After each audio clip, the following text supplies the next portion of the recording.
Praises. Much love. Much love. Thank you. Thank you. Yes. Thank you.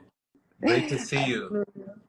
Great to see you as well. Yeah, it's the energy is felt. I like even before just getting on, like all the potency, the energy. It's super felt, and yeah. Likewise. Likewise. And just let me know so I can say it correctly. Is it Marie or Mary? How do you Yeah, pronounce? Marie. Yes. Marie? hmm Okay. Yeah. And that's what your friends call you?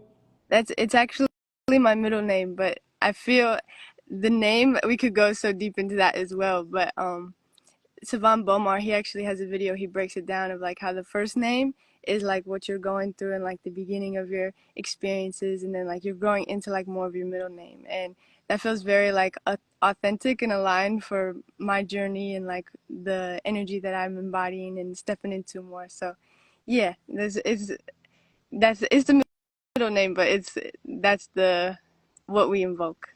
Yeah. Okay. Invoking, the invoking. Yeah. Okay. So you say you're growing more into the middle name now, like you feel the vibration of your middle name at this juncture of your journey? Yeah. Mhm. Yeah. Okay. And yeah, Gotcha. Jerome, brother Jerome. Yeah, Yes. for sure. Yeah. You can hear me? Yeah. Yeah, I can hear you clearly. Cool. I can hear you clearly. Yeah. So, and where are you actually at the moment? I'm currently in Northern California. Yeah. Okay, awesome. Yeah. Awesome. Yeah. Because, if anybody didn't know you, I know in your bio it says that one word at the top, it says magician, you Yeah. know? So I titled this Creating Magic with Mm, Marie, and I'd love to learn more about your journey, your story. yeah. So, how would you describe yourself? Mm. Very fun question for sure. Definitely with like the Marie energy, it carries a lot of motherly, Moorish, water, our intelligence that is goes back to the original primal source. And I feel like the way that the name Marie and Maur and Mary and even Aset, like the connection of ancient Kemet, like it's been expressed so many different ways of like the primordial sound and the primordial mother energy that we carry. And I feel like as I mature in this phase that I'm in my own journey, that's like what I'm stepping more into to really actualize and be that remembrance for everybody for their inner feminine and their inner masculine. And with that, it comes the actualization and the embodiment of the magic that we are and that we carry to a deeper degree of like a very mature, intelligent, nurturing energy that is like just so infinite that there's so many ways to really like start, but Mhm. it's beginningless and endless. So it's like it's a powerful pinpoint to just be a reminder of right Yeah, now. absolutely, absolutely. I love the way the way you speak is very poetic. Mm, It's very poetic, like the beginningless and mm, endlessness of just the all, mm. the alpha, the omega, no beginning, no end, no, it just all. Yeah. Yeah, and that's I appreciate that because that's a lot of like what Baba Rave and I listen to and things. It's a lot of poetry, and we talk about how like using the English language, if it's like the way we can articulate and create music and poetry with the English language, like that's what I feel like the most potent use and its potential is here for us to use if we're going to be using the English language. So it's like it it gives life to the rhythm and the pulse that life is when we can like really let it move through us, and that's it does just move through. And even coming on, like getting out of my shell a little bit of like knowing that I have things to say and that I would like to say. And so I just really appreciate the opportunity too, and like the platform that you're nurturing and giving life to bring more of us online together. It's really powerful and really fun because I love to speak and I love to bring the rhythm through, and yeah, I appreciate that. Absolutely, absolutely. We appreciate seeing it. We appreciate witnessing the movement, the improvement, just the sensational vibration that you put out, that you emit, that you radiate into the world. I love just seeing the positivity on your platform, Mm. like namely the poetry. Like it really sounds like the poetry and flowetry, the way that you put these words together, because actually is English is your first language or no? Yes. Okay. Hmm. So when you put these words together, Marie, it's very like it's alliteration. Right, right, yeah. Alliteration. It sounds like you're in love with alliteration. Mm. Yeah, it feels most natural too. And something that's coming through is when I like just write, there was a point in time where I was like writing a lot with M's and C's, Mm. and my given birth name, it does start with a C, and then I was just like correlating it, and I was like being an MC, like the magic consciousness, and like being able to like just be so clear, and how the whole journey of the pranic lifestyle allows us to embody more of that and be more of that, and just how it all just goes hand in hand, where it's so much rhythm and creativity that when we are just like in that power, it can just move through. And just familiarizing myself with more of like putting it in an output type of experience, that's a deeper mastery for me as well. So just to have the confirmations and to share and like open up the space and see what comes through, it's super fun. And it is definitely a form of alliteration, and it feels natural to do that, like the way the sounds go together and that type of the yeah, it comes out like that for sure. It's powerful. It's powerful. And I love what you just said. This is the first time, Marie, that I've ever heard anybody use that as an acronym to describe magic consciousness. You said MC. Hmm. MC. So being an MC, usually we hear like master of ceremonies. Hmm. You know, like if somebody's an MC, like, Yeah, right, exactly. Yeah. Hmm. you know, that's like an MC, you Yeah. know, but you brought it to another level, Marie. You said an MC is magic consciousness. So what does it mean like for someone to embody, to become an embodiment of the magician within? Because the way you describe it, it sounds like it's actually within all of us. Hmm. Absolutely.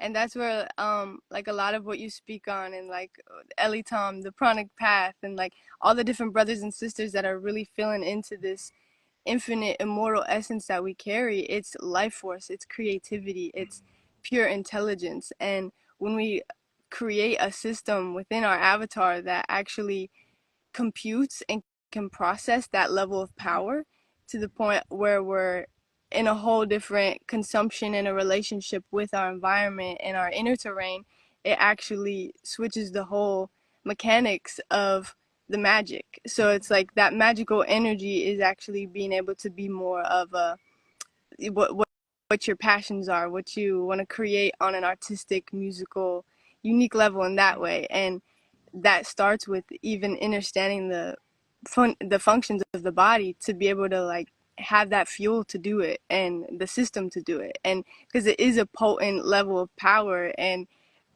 that potency can be going to other aspects of the system that you might be operating from in like a programmed paradigm, or depending on the relationship that you have with foods or people, like that energy could be going to be used for that and kind of burning yourself out and burning it up. So when we switch into this more pranic lifestyle and source feeding, it's you're able to have a different system created for that energy to be portaled through. Absolutely, absolutely. You know, a different channel, you Yeah. know, it's a different broadcasting, you know, it's a different remote, it's a different, you know, it's like when you see these words like television, Hmm. you know, like telling you a vision. You're telling us a vision right now. You're giving us something, you're broadcasting, but you're also channeling, you Hmm. know, and we're tuned into you right now as you're speaking, you know. We're tuning into this channel right now. So this is Hmm. amazing when you're talking about, you know, the levels of consumption and our relationship to our environment, and just coming to this path, coming to the realization of your infinite potential and the powerful nature of who you are at your core. When Hmm. did you get to this path? Like maybe 10 years ago, 15 years ago, were you on this same trajectory? Like, what was your Yeah. life like back then? Hmm. Yeah, for sure. So it's really fun too. I want to say like before, like when we had talked about doing this, there was like I was like, I could take some notes. I could, because there was like certain things I knew we were gonna like just discuss and like hit pointers on, and I was like, we're both just so open and clear that it just the I was just tapping into that timelessness reality, and I was already having so much fun of just like the energy that was coming through without, and I'm like, we don't, I don't need notes, I don't need to say this, but like a part of me was like wanting to do that because I was like but like no, it just naturally comes through, and so I appreciate just like that affirmation of really like when we open that space, it's so powerful to just we inherently know, and like it just comes through at the perfect and most divine time. And um yeah, I would say like my that this is something too that was coming through that I feel like we were gonna speak upon. Like my mother always used to say like I was very mature for my age, like since beginning of time. Like there's just a maturity and a different eclecticness about like my purpose and what I was doing and like the way I walked and the way I talked. And going through and placing myself in situations of childhood to be more mature and have to have like a level of responsibility, it did bring out that magical alchemical archetype within. And going into playing sports and going into high school, like there was just degrees that I could feel along my journey of like the consciousness was expanding, and like I didn't really have the full wisdom and the teachings of what was really going on. But around like the end of the high school years, like I was starting to experiment more with like intentional ceremonies with myself, deeper meditation and like deep self studies, because there was like inner experiences like in my heart and in my consciousness. I was like, what is this? Like I have to go like figure this out. And so it was a lot of self exploration, like a lot of my life, and just a lot of self studies, like hours put in, like coming home from school and like just sitting down, like I'm gonna meditate. I don't exactly know what I'm doing, but there was just like this innate knowing and this naturalness that like this is what I need to do right now. And like these little rituals that I would do that I didn't even really know they were rituals as much, but I did deep down. And I got to the point of like, okay, I'll go and experiment with like different plant medicines to like get the, because they were calling to me. So I was like communicating with them before even having them in my actual proximity. And so once I took that step to do so, I was really seeing like, okay, the unity within everything, like the power and the technology of this avatar, and like what I need to do to take the next steps to actually have it deeper embodied and integrated, so then it can be, I can walk that walk and like be inspiration for people as well. Because it was like always very natural. Like people would like say things and like confirm different things, and it was just like, okay, there's a deeper science and a deeper intelligence to this, that even like just growing up, my mother would always like give me like little cues and little like hints of like, yeah, like she felt it too. And it was really cool to see how as I dove deeper into it, like a lot of it started with like Tibetan intelligence and Kemetic intelligence. And my mother would like, she loved that. She was always like, I started to dabble into this, but I never got to a certain like stage of it because of like her indoctrinations and like her family growing up. So it was like really cool to see like how as I was doing it, I was getting that live biofeedback of like, yeah, like stay on this path. And like especially directly from the family, where that can hold a lot of trauma and a lot of like just programmings that people and like myself have had to integrate and grow from. Absolutely. Yeah. Thank you for taking us down memory lane. Like, thank you for giving us the origins, of Yeah. where Marie started to sprout from, Mm. like how that seed was grown and watered and nurtured and nourished Yeah, and flourished, blossomed and absolutely. bloomed, Hmm. made even more room, right? We're coming in Absolutely. tune. Yeah, that part. That So, part. what Yeah, were exactly. Hmm. What were some of the plant medicines that spoke to you that you started to commune with, and what did you learn from them? I would say the first one was definitely cannabis. Okay. It felt in, it was like very in my family from a young age. Like my just the whole generation, I was always seeing it. So it was just like, okay, this is in my reality. And Mhm. since I had that maturity from a young age, and I also played um in my freshman year, I played varsity basketball. So I was like around a lot of elder influences, you could say, for that time period. And um, I remember my freshman year, we had to write a paper, and when I experimented with cannabis, like for the first times, like I really felt the feminine intelligence and what the deeper point of it was. And I wrote my freshman paper on like how um, plant medicine, specifically cannabis, could rewire and alter this whole reality basically. And like I didn't know to the degree of like what I was really writing about, but just looking back, it's cool to see that the codes of the cannabis, like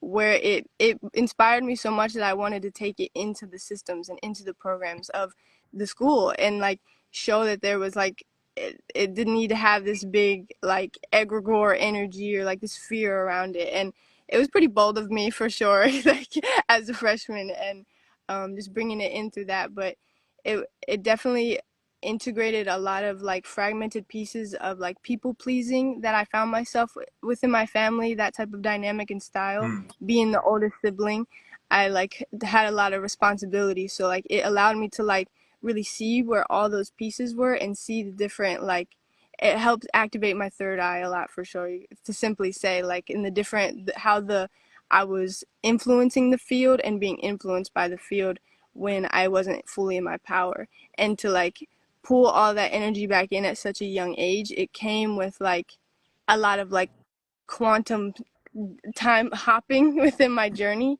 that now like being in the position that I'm in now, like just to see how when you mature very fast, like the importance of slowness and like gradualness.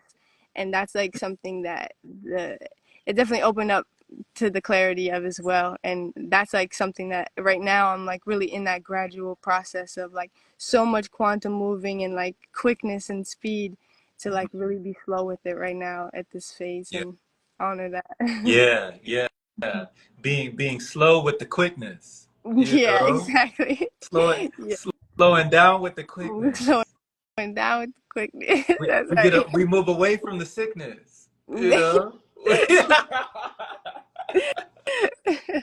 We have to, like some of Yeah. my friends, they echo that, Marie. They talk about, they call it hurry up and wait. Mm. Hurry up and wait, like, Yeah. be persistent, but be patient, you Mhm. know, like you can be striving, but be still. Mhm. Exactly. Yeah. There's like a whole dynamic, that paradox, the way you illustrate it, because when you talked about the people pleasing patterns, Mhm. so many people that I've spoken to, Marie, they battle with people pleasing. Mhm. How did you break out of that paradigm? Yeah, it's a powerful thing, because I feel like I still am, because it's like with new levels there's new devils, right? That saying of like when you can see yourself at a certain vantage point, then you can rise out of it, and then you have new vantage points, new reflections that come in to allow you to see any residual energy that is still like being carried. And as a collective, since that's such a potent like program that's still like going on, I still find myself in that type of energy a little bit sometimes. But having systems like human design and different like different like intelligent systems that acknowledge the uniqueness and the authenticity of the individual, it really has allowed me to see like where any martyring comes in from a place that is like unconscious. And I feel like human design has definitely been a powerful springboard for me to like see it from a different view, because it's been like lesser and lesser degrees, I would say. And now I'm like at a place where I feel like I have a very like expanded vision of like how it's happened and how it still plays in this reality. And any perpetuation that I may carry, I have a more like I can feel it, and I like catch it a lot more now. And I feel like that's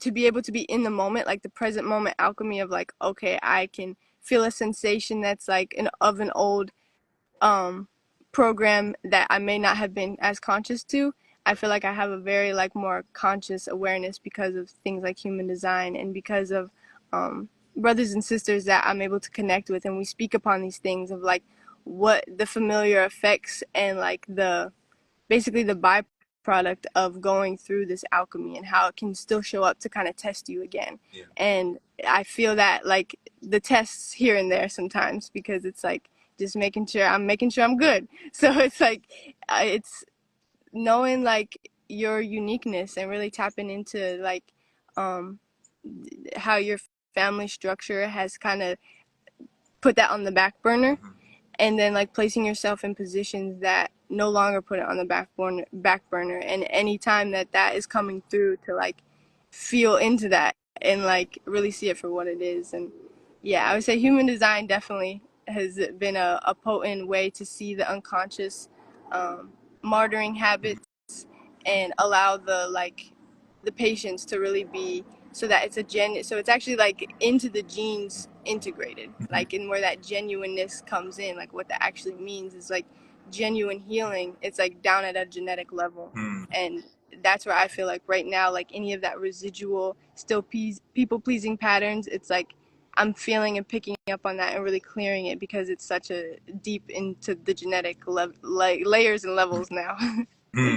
Yes. Taking things apart, piece by piece, like just taking the labels off of the table, and just, shedding the layers, like letting go of what no longer serves you, what no longer deserves you, what tries to disturb you, Yeah, exactly. And that comes with like worth and value, and what that actually is, and understanding and overstanding like what currency and consciousness, and like the actual energetic waters, and the blood, and how the blood is the like physical consciousness, and understanding that value. And like when you have a clean vessel, it takes a whole different frame of reference and a view of like what it actually is to have self-love and self-worth. And that has been just this powerful an empowerment perspective and program that I'm putting myself in. So Most definitely. Most definitely. It's interesting, like just listening to you, Marie, as you were speaking, Eva was she was echoing you. She put a comment down here saying that it sounded like, human design definitely brought you more conscious awareness. And also we have Raw Bliss, Jackie Cassandra said that human design is a huge game changer. yeah, So I found out with human design that I'm actually a 2-4. So I'm a 2-4 generator. So the hermit, the opportunist. So what are you in the human design chart? I'm a 4/6, so I'm an opportunist role model. Okay. Yeah. 4/6, 4/6 opportunist role model. So we both have the 4. We both have Yeah, that. and I can feel that. Yeah, just being the bridges of consciousness, and like making the connections to, yeah. Yeah.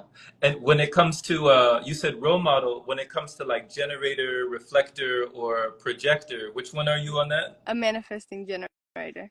Manifesting generator. What's the difference between that and a regular generator, like myself?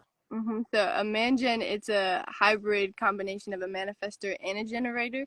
And it's like we are here to show, we're like the time benders, basically, is what they call them in human design, is like taking the power and the sacral energy of the generator, but also like the throat energy of the manifester, and combining like a quickness to do things, a unique way of doing things. Like we could skip a step basically to like get things done, because we have like that full, like, I can see it from this view more than just like kind of tunnel vision that a generator has of like getting it done. Right.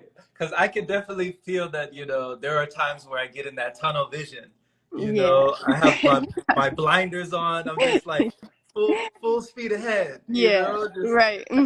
Just honed in and zoned in. So you mentioned, Marie, you mentioned that sacral energy of the generator. I definitely have a lot of that sacral energy. I've always had it in the past. I really misused it in the past because I didn't understand it, and it was just a lot. And I really was very ignorant of how powerful that sacral energy can be. And plus I'm a Scorpio, I'm a Scorpio. Okay. That's like double whammy. Double Double whammy for me. whammy. So, when it Mhm. comes to the womb space, I'd love to hear the divine feminine perspective because on your page, you have these wonderful passages where I think you called it like womb writing, like Mhm. womb writing. Yeah. Can you go into that? Yeah, absolutely. And I want to add to that. I was an emotional manifesting generator. And if you knew if you were an emotional generator or not, or just a pure generator, do you know? Ah, I'm pretty sure I'm pure generator. Yeah, Okay. yeah. Yeah, for sure. That right. So many different topics, but I would love to speak on the womb writings because it was actually that specific passage that I had written was inspired from the gene keys, which are actually incorporated into human design as well, and how when as women and even like as men in considering their own divine feminine and like when they work with the dantian too, like that's a womb space.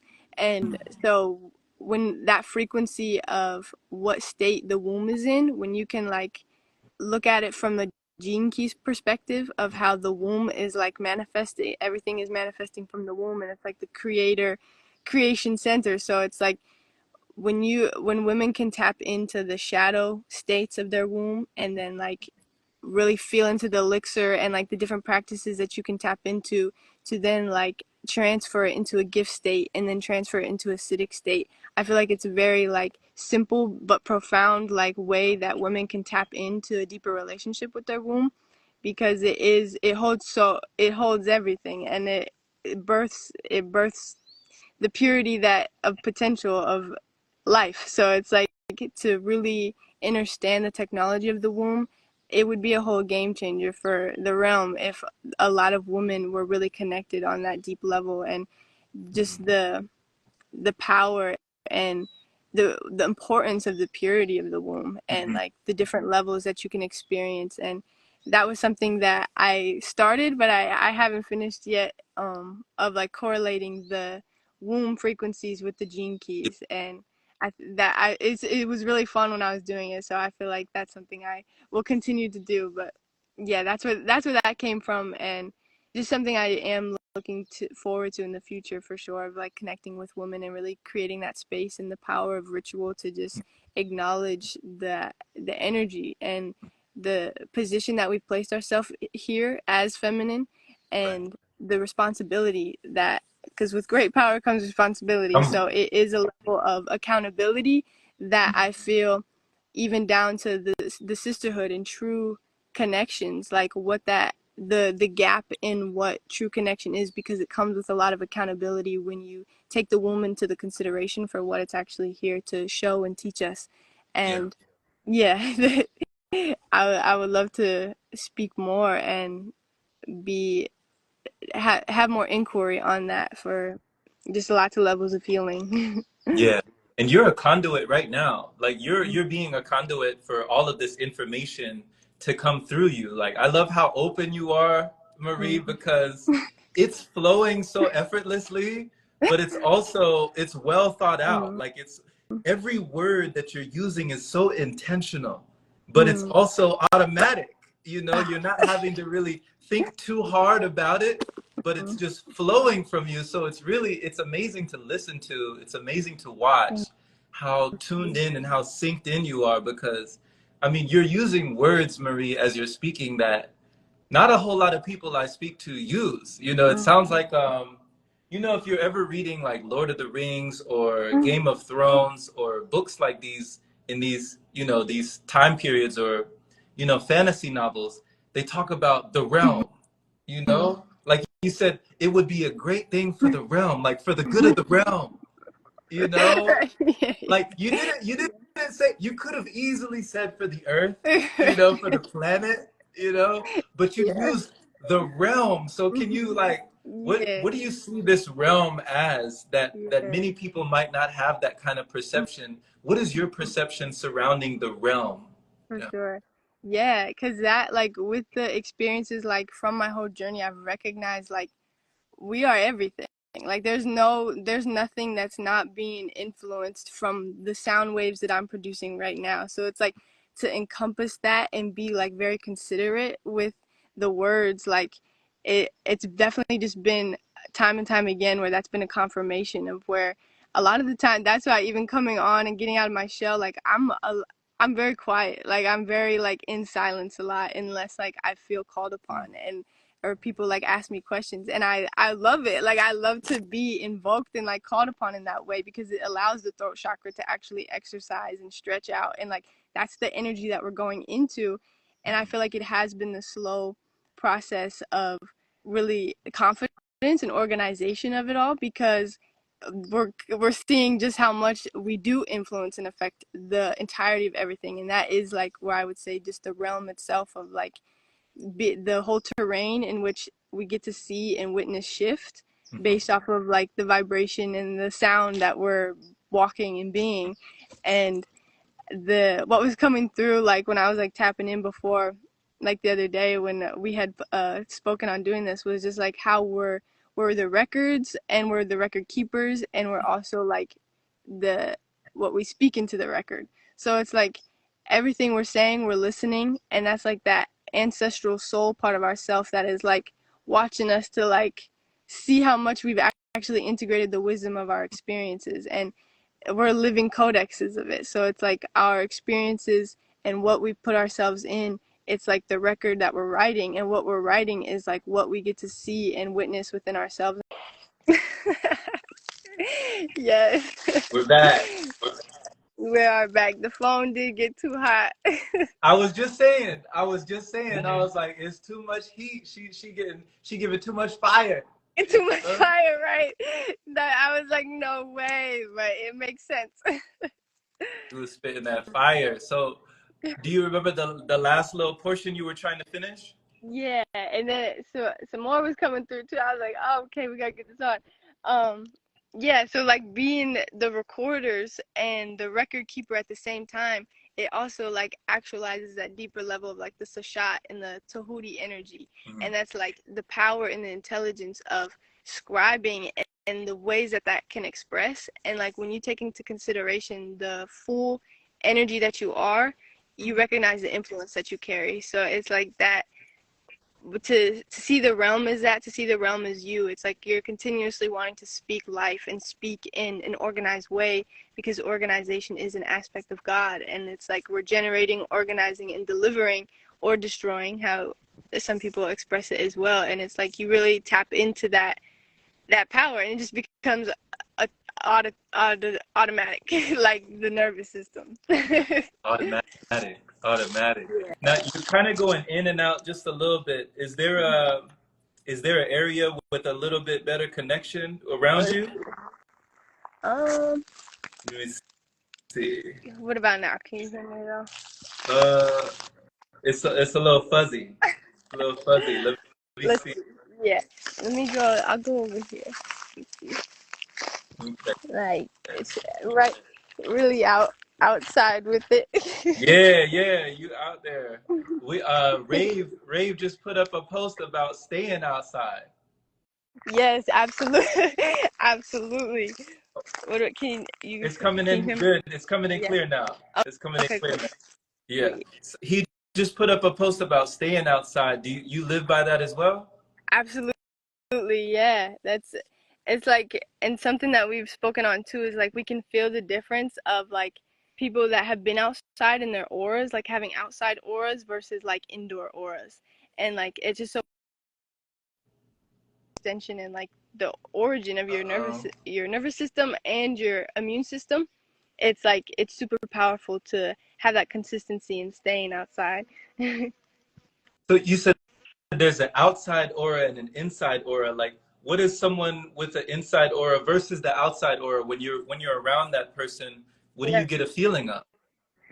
I would feel like the more of a closeness and like versus like an openness, because it's like when you're outside, you have this communication going on that's very synergistic, very coherent, because nature, it's coherency, it's that love. And like when you can place your aura in that coherency field, it influences it, and you carry those codes and you start to structure your aura with that. And then when you're indoors more, you're in like more steel walls, you're in a confined space, so it actually makes the aura go in different direction. And even like doing different breath works and different practices, like we always like to prefer to do them outside so the aura can like expand into the infiniteness. And the aura can do that from indoors as well, but when there's still a mental limitation on that perception anyway, it's a lot more work to actually feel that and embody that. Very true. Very true. Very resonant too, Marie, because, just this rising, just today, earlier, like my energy was taking a little dip today. And Mm. I had to take a little trip today because it was like, usually I will do Qigong in this space right over here, but today I was like, no, we got to get outside. Yeah, We got to get you're outside. right. And in the past, when I was at a different location, it was easy to do it outside every day with the public. Mm-hmm. But now with the Wi-Fi, and I just got spoiled by the connection. I got used to Right. things being Yeah. Mm-hmm. indoors.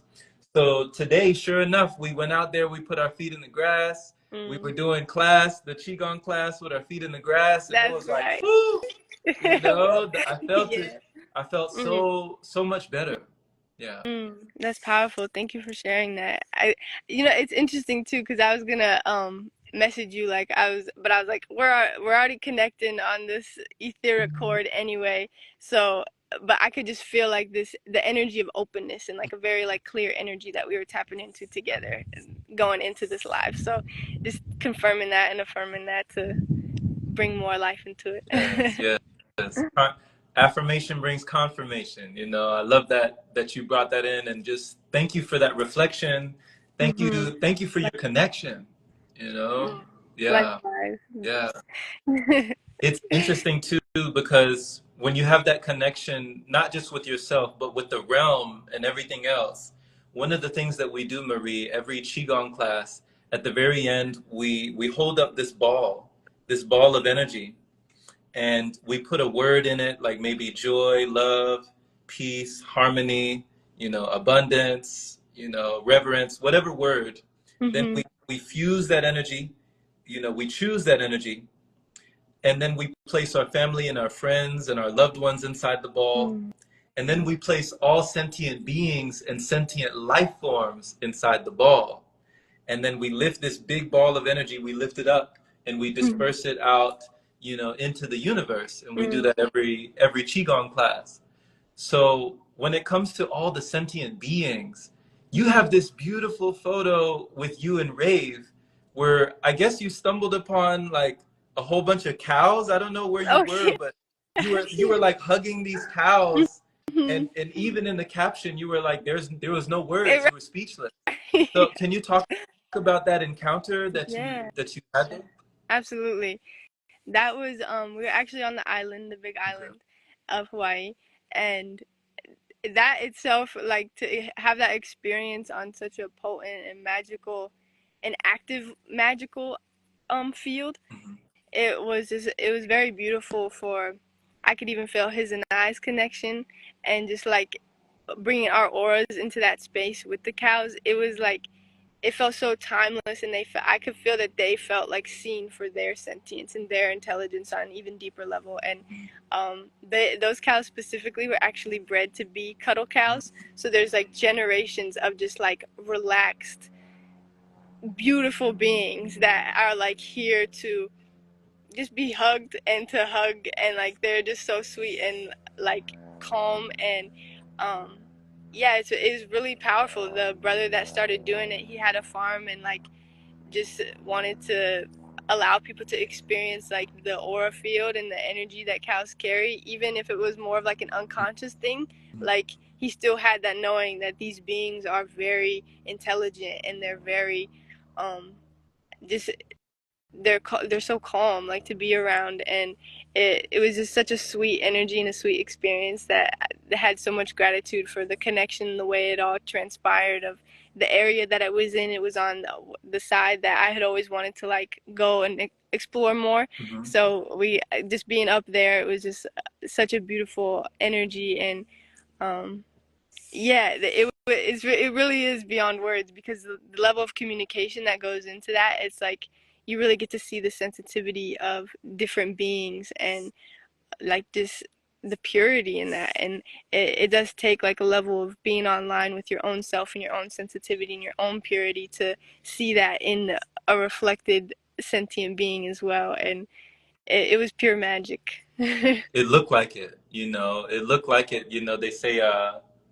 picture is worth 1,000 words, you Yeah. know. Like just the to see the way that you were so connected, and I Yeah. mean, you know, when you said, I almost thought, Marie, I almost thought you said they were raised to be cattle Oh. cows, but of course you said cuddle cows, like Evo caught it. She caught it. You said they were raised to be cuddle cows. I never heard of cuddle cows. Me either. And Baba just said the Hare Krishna cows. Yeah, I think they were connected. The brother was connected to the Hare Krishnas, Okay. and so he the one brother that we knew that connected us. He said that he actually like would ride around with them in his van for a while because he just like that energy, like when you know type of thing. And it was just like it was really funny to see and like cool to see how he grew from where he was from what we were told to like having a whole little place for him and a place that people could come in and just like very open and very free. And Yeah. yeah, I had never heard of cuddle cows either, and I was like, yeah, I would love to experience that. And it was definitely one for the books. Now, you know, growing up, I never had, I mean, I had a connection to, you know, pets, but Mhm. not with all of the animals. You know, I was very disconnected. I was very disjointed. I was very disassociated when it came to life, Mhm. you know, life itself. I was raised consuming everything, you know, everything. Like my family still consumes everything, and they look at me the way that I live today, they think I'm crazy. You know, they think I'm absolutely lost my mind, just totally insane that you know that I don't eat animals. So, Mhm. did you have different levels of consumption when you were growing up? And if you did have different levels of consumption, like what were they like and how did they transition? You know, because I heard you also talking about pranic lifestyle. Mhm. Yeah. So I would say my mother definitely had like consciousness to her and like an awareness of like wholesome like eating and consumption, and that was always like of her desire for us. Yet we were still like very programmed with the school systems and was on the standard American diet for sure. And we were also we had specific like we had WIC. So I don't know if you're familiar with that, but it was like for women and infants and children. So like you get specific stuff from the grocery store. So it was like the whole milks, grains, and things like that. And um, yeah, so until like I would say 2018, that's when I was going through my own just transitional experiment. Like I know I could feel better, my body could feel better. I know I could look better. I know there was just like certain things that I was just like checking off the list that like what I was consuming, it wasn't all the way yet, especially with like how my consciousness was just like expanding and opening. I was like just receiving steps to move lighter and lighter and lighter. So when I started like doing my own research in 2018, I was just like, I'm cutting it all out. And it was like a very just like, it felt resonant at the time. It didn't feel forceful. And I feel like that's super important on the journey too, is because that's what like propelled me. And since 2018, I haven't consumed any meat products or anything, but my family, they still do. And but they're very open to the lifestyle. It's just that the addiction and the system that they're operating from, it's like that the ratio of being able to, they still, their choice and ratio is like bigger to the other aspects and the other spectrum of it. So Gotcha. um Gotcha. yeah, it was definitely most of the standard American, and until I started switching it up to the more of the Mhm. light. And when you brought more of the light, you know, when you started switching it up, you know, what sort of things did you start to feel in your body? Like how did your body feel different? How were your emotions, your feelings different? How was your mind, your mental state different? How was your spirit, your soul different? Like how did it change? Yeah, absolutely. It was so distinct that I never had went back. I still have yet to like go in like backwards energy. Like immediately I felt like my skin was clearer. I felt like a more of an inner glow, and I felt like just more in truth, and like my God essence was just so like liberated and full of like bliss and gratitude for being able to feel this level of purity and experience it from like an actual wisdom and embodiment level rather than just like, because when I was researching it, it was like I could know it and I could feel it as like sound right reasoning, Mhm. yet I wanted that deeper experience. So it was just like a lot of elation, a lot of like just deep reverence and gratitude because I was honoring the codes and the wisdom that was coming through without yet even experiencing it. So it that gave flight to just my whole journey itself. And yeah, definitely the stress levels, like a lot of just like the family trauma and the family things that I was witnessing and like detaching and removing myself from, I felt a lot of lighter in there. And like the stress and the relaxation was super important, and I was able to actually like feel the breath started open up even more, like different resources of like what breathwork was, Right. the urine therapy, like it just naturally all started opening. And so it was just like a very open feeling that I could feel physically, Mhm. and my body just felt lighter. It felt more energetic, that I could like just do more in longevity too, like the flexibility of like the whole mental relationship I had with myself too. Like I felt that immortal energy, and it expressed itself in all the subtleties that I could I could explain and express and for lifetimes. Immortal, immortal energy. The immortal energy, like you felt the internal and the eternal. Yeah. Yeah, that's Mhm. awesome. That is awesome. Just the expansiveness of infinity, like infinite waters diving deep. Yeah. Once again, like just amazing to see that blossom and bloom for you in that way, and how when you brought more light in, it brought a lightness to the outside once you brought the lightness to the inside. Mhm. Yeah. Exactly. Yeah, and uh I love how Ellie Tom talks about descension.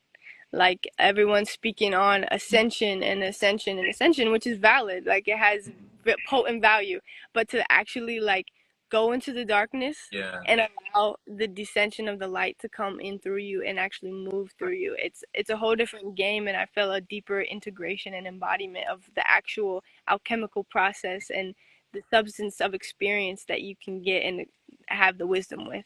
Right, right. Eloquent, beautifully put. Like going into the darkness, it reminds me, it kind of circles back to the womb space, Hmm. with the Tai Chi symbol, it has the yin and the yang, Yeah. Not that there's right or there's wrong, but there's yin and there's yang, there's balance. Hmm. There's balance. So Exactly. we came from darkness, Hmm. we were born in it. It's like, have you ever seen The Dark Knight Rises, that movie with Batman? Batman. Yeah. Yeah. So there was a character on that movie named Bane, and Bane This was is this. one of my. I'm so glad you're even. I'm not surprised at all, but like I just am celebrating it because that, like growing up, that was like my probably my favorite one. And the people that were around me, I'm like, you have to watch the beginning because Bane is just so, like, it's just such a badass moment. Mhm. Yeah, yeah. You made me recall that badass moment when he just like, I mean, even though he was just such a menacing figure, he was in the dark, and Batman, supposedly, he's the Night Crusader, right? He's the Crusader of darkness, and so he's supposed to be comfortable in the darkness, but he Right. was kind of slipping up and tripping up, and Bane was just, flipping him over and breaking his back, and he basically told Batman like, you you merely adopted the darkness. Like I was how born in I it. was born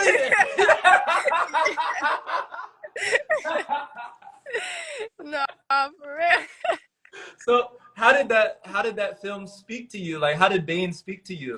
I Yeah. mean, I feel like that energy transmission just spoke it for itself. But like, yeah, that was like going through, especially in high school, like when I was speaking upon, like when consciousness really started to like expand and open up. Like I was my connection to the darkness, like it was so like precious to Mhm. me because I had seen how that wisdom and that truth was playing out in my whole timeline, in my whole childhood, in my whole adolescence and growing up. Like I was just seeing that that is the substance, like that is the core and the root to how anything is even being able to be projected and experienced. And to like have any fear of that, like I was really able to like call it all back into myself and like create a connection to that source of self from like the most genuine place that I ever had before. And I feel like that's just so important because that that darkness, like I wrote something before about like how fear is not knowing, and that not knowing can feel like a darkness, why people are afraid of the dark and like the direction of not knowing where they're going. And that level to really embrace the mystery and like see the darkness as the melanin mystery that we are and can grow deeper into and with, it's like it's such a level of empowerment and truth that is the deepest roots that we can go to actually experience the highest highs. And um, yeah, it's life changing. It's life Yeah. altering, and yeah, it's truth. It's the truth. Truth, you know, like the truth will set you free. That's what they say. You Yeah. know, in order to ascend to the heavens, we got to go down into the earth, you know, down Mhm. into the dirt. The trees' roots are so large under there, but they're underneath the surface. You can't see them, Right. you know, but Exactly. they go down so deep into the depths of the darkness. I mean, in this day and age, you hear like shadow work is so popular right now, doing shadow work. Hmm. And, you know, a lot of people just talk about doing that shadow work and how necessary it is to move further, like going into the guilt, going into the shame, going into the feeling of unworthiness, or just where does that come from? Where does that stem from? Where has that grown from? Hmm. You know, all of Yeah. those things that we're afraid to see, we're afraid to look at. Yeah. Yeah, that's it's super powerful because even like what's coming through is just like the power of the third eye, and how we're even able to see beyond and into the darkness for what it really is, and like the whole aspect of healing the genetics and tapping into the DNA and activating the DNA. Like we have to be able to see beyond just the five senses, and that comes with like knowing how this is a holographic projection, and like that everything is, this light is coming from the darkness, and that just expresses and expands itself into the whole aspects of knowing your roots, knowing your genetics, knowing your ancestry, to be able to actually bridge them all into oneness and into this timeless moment in this presence, and feel into that gift of full unity and feel full purity of like actually going into the depths of what has maybe transpired beyond timelines, that has still has all that guilt and that shame coming up, and to be able to really be like a scientist with it and extract the, go into the roots, extract the wisdom of this timeline of your genetics, and bring it all the way up and allow it to really circulate, like the power of the full alchemy of that. That's like what we're here to share deeper and tap in deeper together, is that genetic DNA structure and reclamation on a soul level and the most like high intelligent level that is playing out right now. And that, yeah. Yeah. Absolutely. No, I agree. I agree. Hmm. You know, and I just want to honor this because as you're speaking, like, I have so many questions. I have so many more questions, but I just want to honor your time. How much time do you have left? I'm available. Okay. All I right. Yeah, yeah. I created the space because I was like, I don't know how what all we're gonna go into, but I'm like I'm ready for it, and I want to be here, so I'm here. Beautiful, Yeah. beautiful. So, you know, you mentioned like throughout our conversation, Marie, you've talked about like, you know, what you do for this avatar and being a hologram, you know?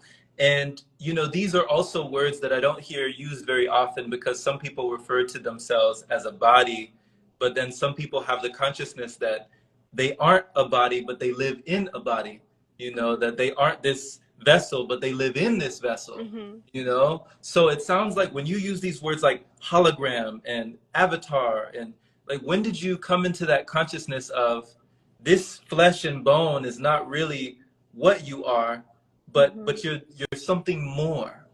Yeah. I would say like in high school, like my gut, like sophomore.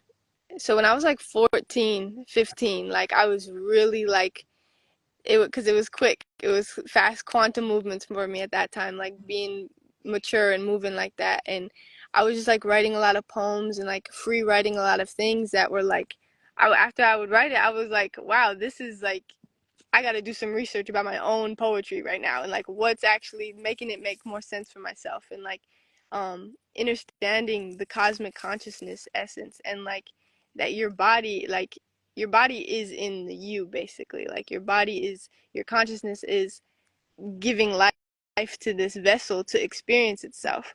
And when it's like, it's wisdom that has to be innerly felt and innerly experienced. And but I that's being here to be able to express that and inspire people to place themselves in this position, in their own position, to feel that wisdom. That's what I like am in this mastery now of, like, just getting out of my shell and being able to express it more. But it was definitely pretty fresh and like pretty early, and like I being in that freshness with it, with not an environment that really was on the same type of Mhm. timing, it like it could be a lot sometimes, because I was like, just the death and rebirth that was, because it was like, yeah, I'm aware of that, but like part of me that I've been living is like actually dying to this like newfound knowledge that I'm integrating now and creating space Right. for. So yeah, when I was like 15, I was like really starting to, 15, 16 and on, like that's where I was like really just detaching from what I thought I knew for Okay. sure.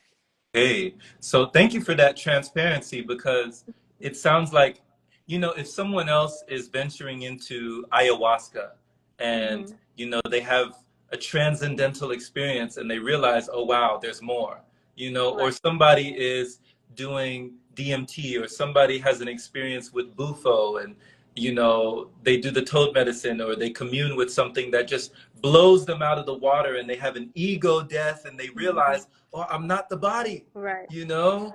For Mhm. you, you're saying at the ages of like around 15 in your adolescence, this was just a spontaneous awakening. Like you didn't need any substance or anything to achieve that. I would say the cannabis, because that was like around, because I was pretty young for, like, I graduated at 17. So um being like very, just like this youthful energy, just out here experimenting with like the soul wisdom, like just trying to figure it out. I definitely, the cannabis. And then as I was like a little bit, probably 17, 16, 17, I did experiment with mushrooms. I was called to integrate the mycelium on a avatar level, and that like really set the standard for where I was like seeing self, and like seeing where everything was actually originating from, and like the unity within everything, and like inspired on a deep level to make a difference, although I was still in school. So I was like, had certain like, which was, I feel like, important for my journey and my development, Mhm. because the quickness would have been at a rate that probably wouldn't have been as potent as it was to like the actual integration of all of this data that I was getting and experiencing. So I was like 16, 17, and the mushrooms definitely, like, I started after my first experience with a couple of my friends, and like my one friend, we stayed up all night and we were just outside. I was like reading the stars, and then I was like reading the sunset and feeling the whole technology and the connection with nature and like my with self. And after that, I like, as I was growing and going into like 17, 18, I was intentionally making ceremonies for myself, like with microdoses. And I did have experiments with LSD as well, but Mhm. they were a lot of times just mostly in my solitude. And that was definitely catalysts and openings to making all the codes that I was experiencing naturally make sense. Yeah. Yeah. Thank you for sharing that, because you're also just bringing me once again down memory lane. Like I've had experiences as well, not just with Bufo and psilocybin, but in the past, the most I had experiences was with LSD. Mm-hmm. So you have to have a strong mind, like Absolutely. your mind, if your mind is not intact, I mean, if you're divided internally, I, it could get scary, Mm-hmm. like you have to be of a sound mind. Yeah. In my perspective, like in my perception, what I noticed when I first started was that if I wasn't solid in who I felt I was, or if I was just all over the place, it was going to show me, it was going to show me. Exactly. So what do you feel like you attribute to your mind that you were able to handle certain dosages of what, for some people, it can either make them or break them. Yeah, my first experiment with LSD, it was I was experiencing it different than I could tell my friends were, because it was like that their mental perception and capacity was placing limits in like actually being able to see beyond the veil in these different dimensions and energetic spectrums, and I was like just sitting with all of it, and like my experience lasted like a whole 12 hours, and I was like, I don't know if I might just be like this forever. And I remember like that's what I was thinking, and in that moment I was like training myself to like have this level of sensitivity and like third eye just so blasted open and chakras blasted open, that I was like in that moment like kind of preparing myself for that to be forever. So I feel like that was like maybe a level of mental training that I was like needed to initiate myself for like my next like experiences, because after that one I didn't really experiment with too much acid or LSD as that the first time, because it was like I recognized that that degree of potency and just like what it did to like really blast it all open, like that wasn't what I was like actually searching for or like looking to experience within the body. Because I was like, if I wasn't the person I was, I could see how people have bad trips or like go into the psychosis and get caught in that. And so then from that point, like that level of like mental training initiation that I unconsciously placed myself in, but was like kind of conscious about it, I then just kind of more explored with the mushrooms, and only had did the LSD like a couple more times after that. But and then with the mushrooms, it was still only like, I think the most I've still ever done is like an eighth, which is a lot. But at the time, that was like, I don't even know if I want to do that. A gram or like a gram and a half was enough for me at the time. Yeah, I remember, I've heard so many stories of people doing what they call heroic doses, the hero dose, the heroic dose of, the mushrooms when they commune with this medicine. Yeah. And I remember one of my friends, Marie, she was saying that she did 5 grams, and she said that never again. She basically said never again. She thought that she died. She thought she was dead. She thought it was game over for her avatar. It was game over. She thought that the screen, was gone, Yeah. So she said never again, because she didn't know if she was going to come back. And when she finally came back, it just kind of, it scared her. It was frightening to go back into that realm, in that other realm. And another one of my friends, she was accustomed to doing like over 15 to 20 grams. And she operated in that frequency and somehow was able to just sustain that and maintain that and still be able to have the cognizance, the level of mental fortitude to bring back that consciousness and to bring back all the information she received and just kind of disperse it in this reality. And I was like, oh my God, how are you able to do that? Another one of my homies, when he went to that level, he said that he was immobile. He said, this is what he told me, Marie. He said that he appeared in somewhere, like he was in some level of existence. And one of his spirit guides, he felt like it was a spirit guy with long dreadlocks, right? Was just sitting next to him and was just like taking care of his body in like an astral realm. Was just like holding him down, like I'm gonna hold it down for you right now. You don't know what you're doing, you don't know what you're messing with. Like, let me just look after your body right now, because it's a lot of stuff going on out here that you're not ready for, but I'm gonna just look after you while you're over here, And so throughout his whole experience, he was just there with his guide, and he couldn't move, he couldn't do anything, but the guy was just looking after him. So, I mean, have you had any otherworldly experiences on that level? Yeah, and I feel like it's important touch on that subject for sure, because when it comes to like microdosing and like when you're on this pranic lifestyle and really tapping into the purity and the technology of the avatar, like the more sensitive you get, that those type of experiences where you're like super blasted off into these higher dimensions, like we're able to tap into that most naturally because we're just activating the intelligence of the mycelium within the DMT within the lungs, like everything that the body already carries. So when you're very like clear and pure, little amounts go such a long way. And that's something that I've noticed like in my more recent experiences, like microdosing when I'm very like in my optimal state. It's just like a point two or point one is enough for me to like really be like, okay, I'm Yeah. out here. I'm in here and I'm out here. Yeah. And it's like a level of mental training that is so super powerful because you're creating those neural networks and neurogenesis and like rewiring the Mhm. brain. So it's a level of training that you're bringing, and why it's just so important and so powerful, because then you're bringing that, how you said, like that level of like cognizance through to the whole embodiment of all the dimensions and all the realities and having it fully integrated. And um it's powerful that she was able to do that with 5 grams, yet that's like what we're easing ourselves into it at this time, is to like be able to do that with just such a small amount so you can actually feel the significant Yeah. subtleties, and um not have it be such a blast off moment where it's more fleeting in its wisdom and integration.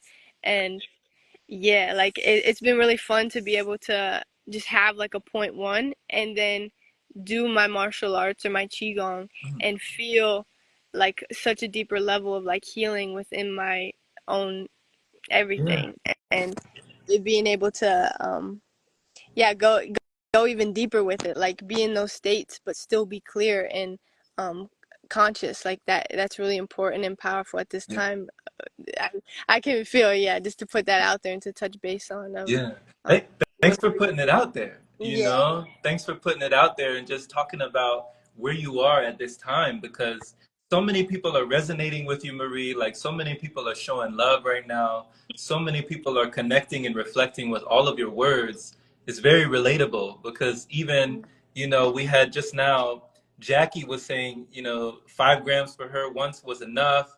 And even Naidu is saying, uh, he feels like psychedelics are like a trampoline to truth. Hmm.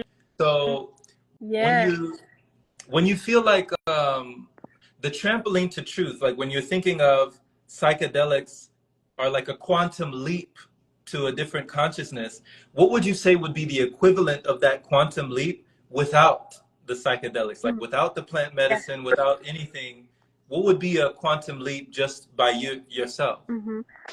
I would say the breath work. The breath work is seriously like the ability to experience like that blast off trampoline jump with certain techniques, and um yeah, that's the equivalent for sure. And it because it shows it activates and actually um turns online the DMT within the lungs and the naturalness that what we're experiencing when we're in these states already, it's already there to experience. So the breath work has been um such a powerful thing, a piece of technology to really tap into at this time. And it's the language of unity for really, because it's the pulse, the one breath that we're all experiencing. And so to be able to really honor the vessel and like tap into these levels of sensitivity that are here for us, it, the breath has so much to share. And yeah, the mycelium is there to just like top it off if you need to, but it's all right here and it's all inside to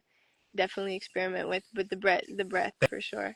Thank you for that answer. Beautiful response, and I couldn't agree more. It's all here. It's all now. It's Absolutely, all yes, now. absolutely. Like it Mhm, brings us straight into the present moment, and it mhm, it lets us know it never left. It mhm. Exactly, it never exactly. left. So when you said martial arts and qigong, so these are your practices. What is the martial arts that you utilize, and how long Yeah. have you been practicing qigong?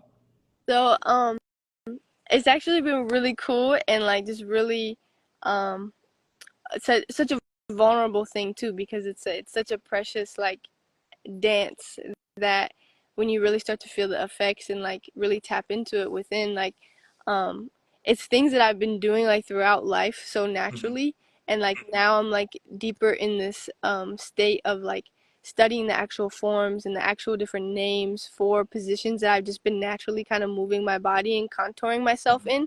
And that's like a level of mastery and like studentry that I feel like I'm still in as I'm like learning um that there are like already systems that have like practiced these techniques in these different forms.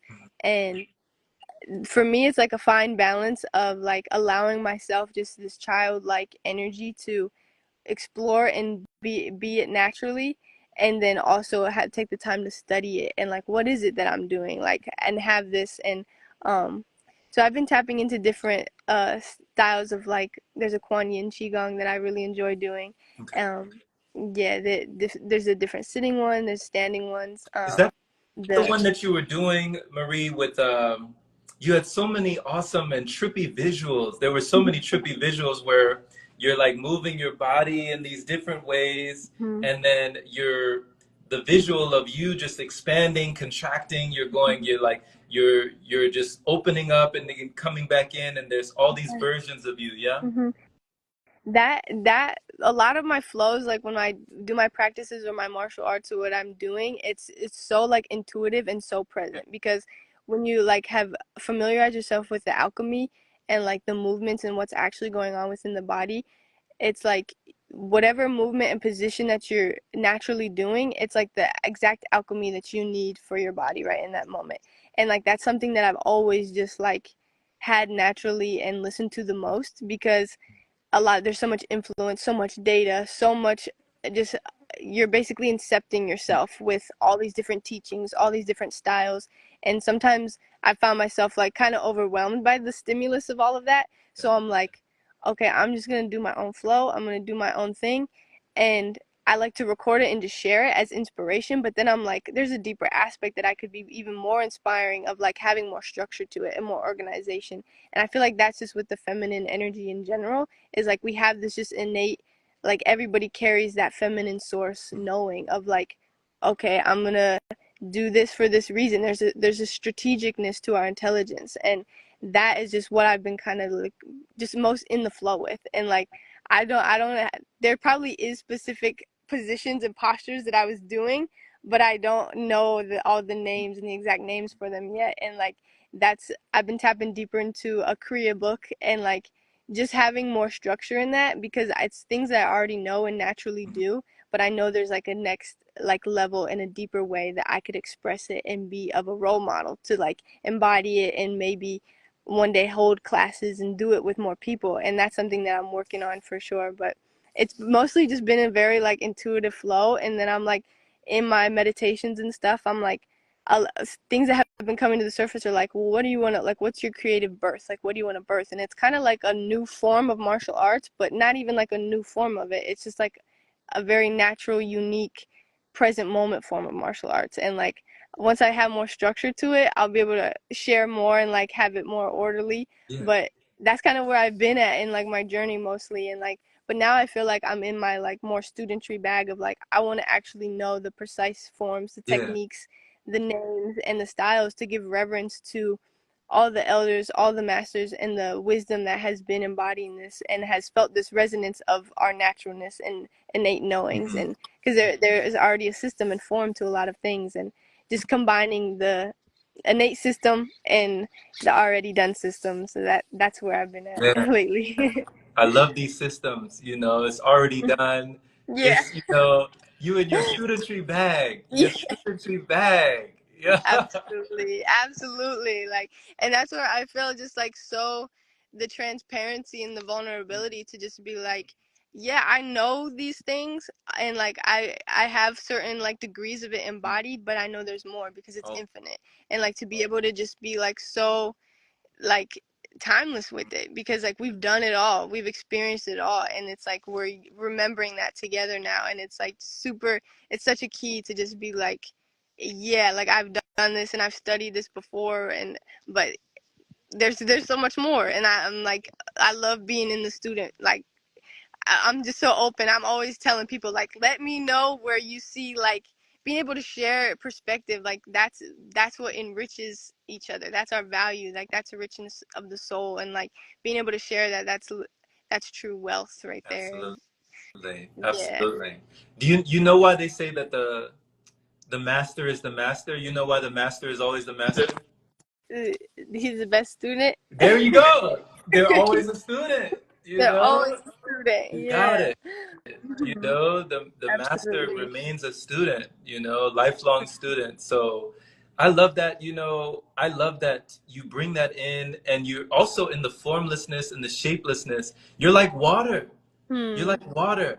That's what Bruce Lee would always say. Bruce Lee, he's credited for saying so many times, like, be formless, be shapeless, Exactly. like water, Yeah. like Hmm. water.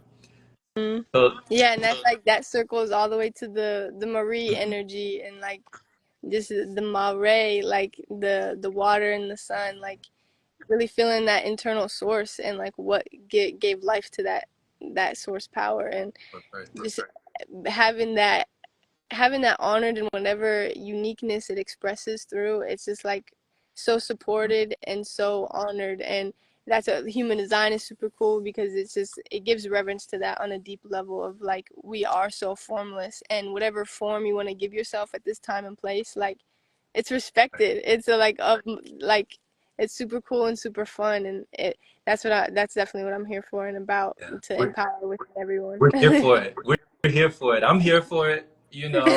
That's what we're We're here here for. for it. So Yeah. the last thing I wanted to ask you was about how did you and Rave meet? Yeah, for sure. Actually, through Instagram. Okay, so through here. Yeah, Well, but I would say, go no, ahead go if ahead. you. Yeah, yeah. I would say during that time where I was sharing, where I was just deepening the practices and opening myself up and like really familiarizing myself with higher Mhm. frequencies. I was doing like a lot of different fruit fasting. I was keeping it really light. I I love melons. I love watermelons. I just gotta shout out the watermelon energy and the track that it's put me on of like just super light, super clear, and that like I was doing a lot of like those types of fasts. Um, and like the resources and the people and the connections were just naturally coming to me, and like the urine therapy was really coming online, and then I was coming across like different pages, and his was one of them, and then we barely even spoke like on Instagram. Honestly, it was more of just like a all right, I see you, you see me, like we're gonna do our thing, and it was just like it was a super cool connection, like being able to feel into the activations that we were like sharpening each other with without even really knowing each other or talking too much with actual words, Okay. and um, yeah, through the Instagram and through the activations of the Pranic life, we opened that portal up. So then what was it like coming together for the first time? Like how was that divine encounter? Hmm.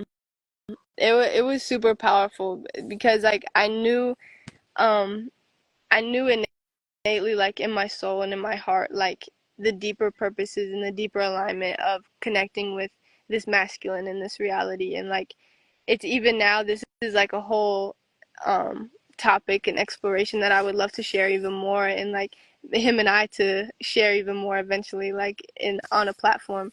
But what the position and energies that I was coming out from, I actually it was my first time flying. I was leaving my hometown to come and visit a sister and him, Hmm. and we were going to Kauai together. So our first actual like connection, we met in Utah, and I was there for like a day, and then we flew to Kauai together. So it was really like magical and very rooted in a friendship that was based in longevity and like our immortal cultivation of like what friendship is, and like what this magic and like all these different levels of intelligences and communications that we were experiencing like with such patience, because it was like so much patience and power and like different like factors and resources within the whole equation, Hmm.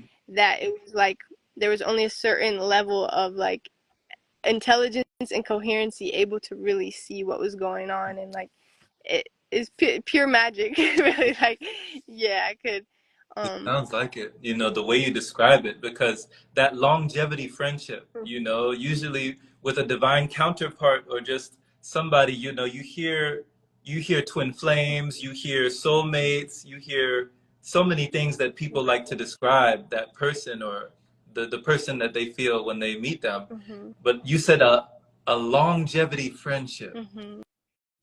Yeah, 'cause the position I was coming out of, like from my hometown, I had just like ended a deep initiation of wholeness within myself, Mhm. like really unifying and activating the divine feminine masculine within myself, and like creating a standard and boundaries that it was like this is now the baseline of where I'm going to operate. And I felt even the call even deeper to go activate that and embody that on a deeper level Mhm. with him.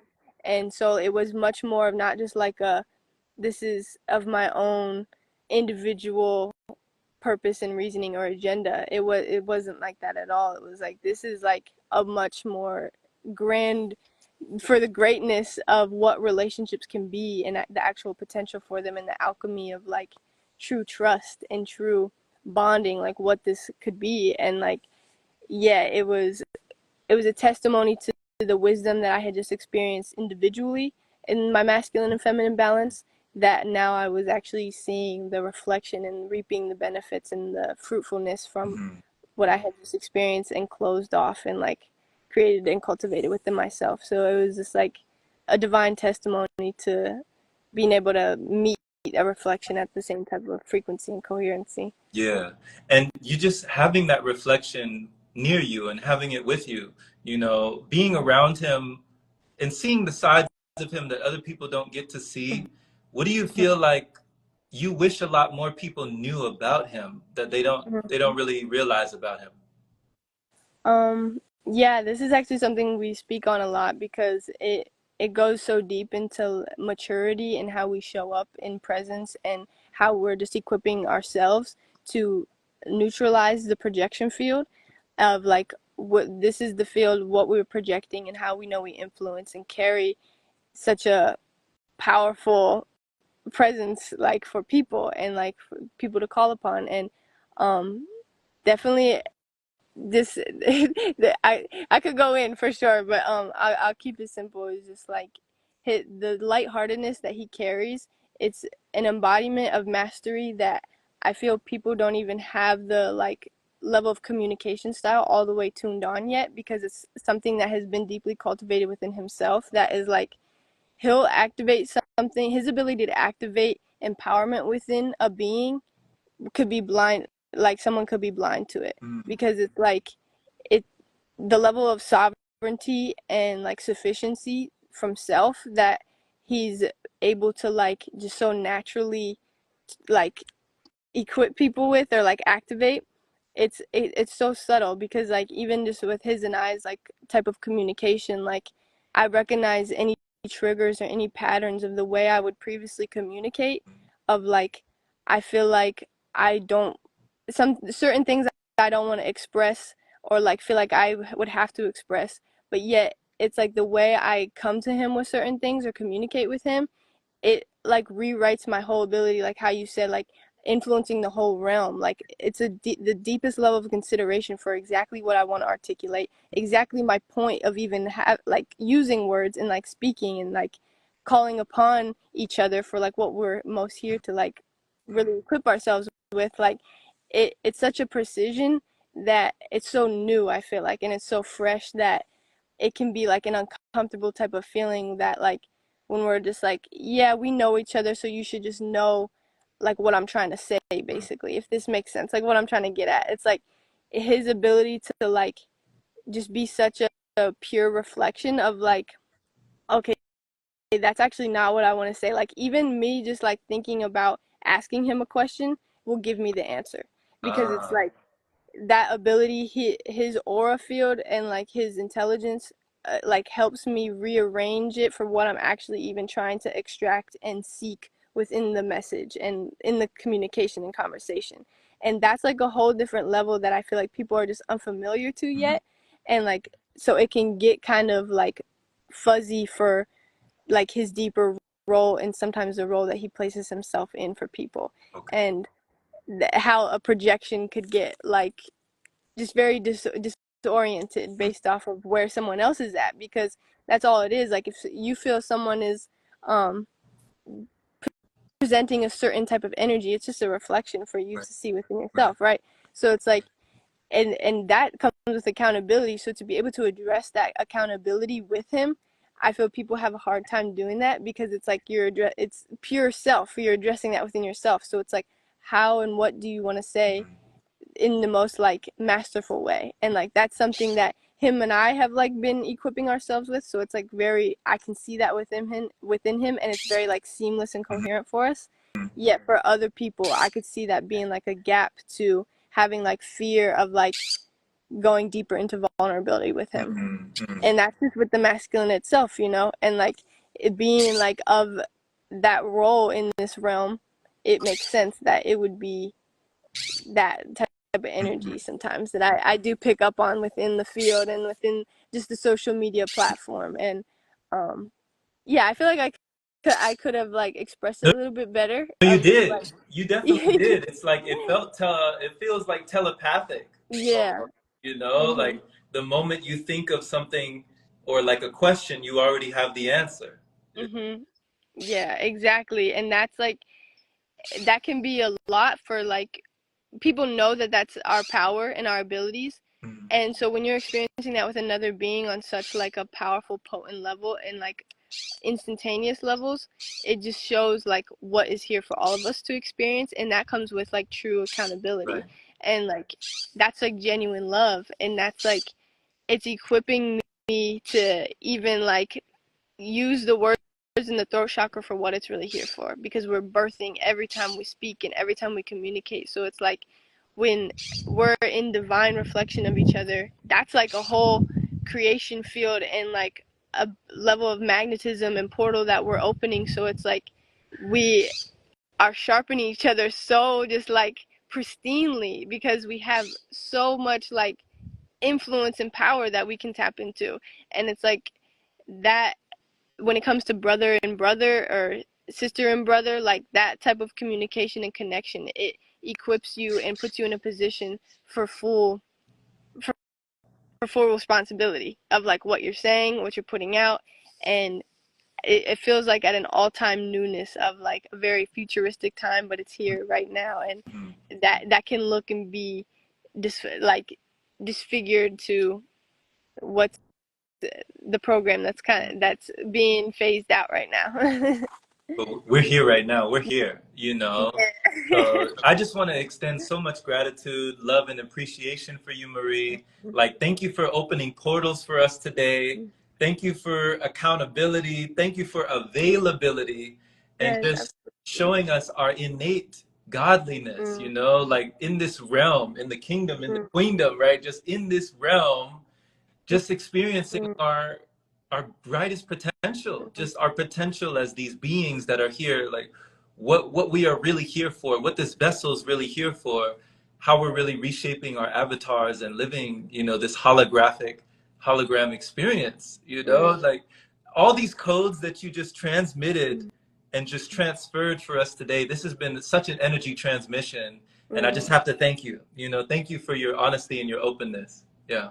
Uh, Thank you so much. It's so received and so circulated and reciprocated, and I'm just like feeling into everything that was shared, and I'm looking forward to so much more that I know we can tap into, because your wisdom and your energy, like when Baba did his video with you, I was just saying how powerful is like being the student, like your ability to create a platform where it's like someone could tap in and look like you might not know anything. And that's like such a humbling aspect to be able to like just always carry, and like it's so seen and so recognized, and just like speaking on it, just breathing more life into it. Like it just shows such an adept level of mastery and maturity into your life and what you've cultivated for self and for everything. And Wow. it's super honored, and I'm just looking forward to the more magic that we can tap into together, and the connection that's being cultivated now. Like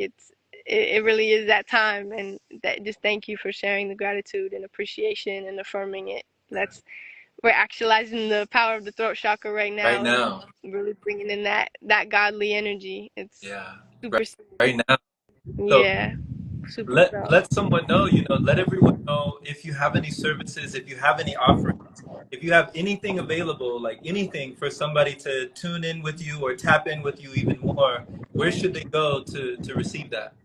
Yeah, absolutely. My Instagram is always open. It can definitely open and hit me up through there. I had some offerings in my bio for a little bit of like heart oracle energy Mhm. because I'm still like I'm a Virgo too, so like the hermit archetype really I be in and out of my hermit. So whenever I'm like called on, I'm there. We can get into anything, but the heart oracle is what I was offering as just like presence consultations and really tapping in and creating sacred space for kind of just like spiritual therapy energy, spiritual transmissions, and really connecting on one-on-one basis because that's what it's about. Most people are looking for connection, so I categorized it as heart oracle therapies and energies, and you can hit me up through there. And I did see someone asked about like microdosing, and we do offer dragon caps. We make our own microdosing blend and different plasma GANs and products that we do have available that I just haven't been um, at a point of like structuring my social media so much yet to like push it, but it's here and it's available, and my DMs are always open for that. Awesome, awesome. So y'all, she's opened up her DM. She's opened the door. The door to her DMs is wide open. Y'all go follow Marie, and if you're listening, on another platform, her Instagram is breathe Marie underscore. Yeah. So at breathe Marie underscore, give her a follow, give her a shout out, and give her some love.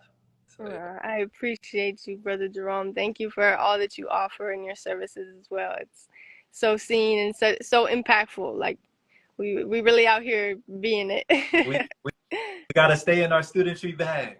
That's right. That's right. So peace, peace, Marie. Take care and enjoy the rest of your day.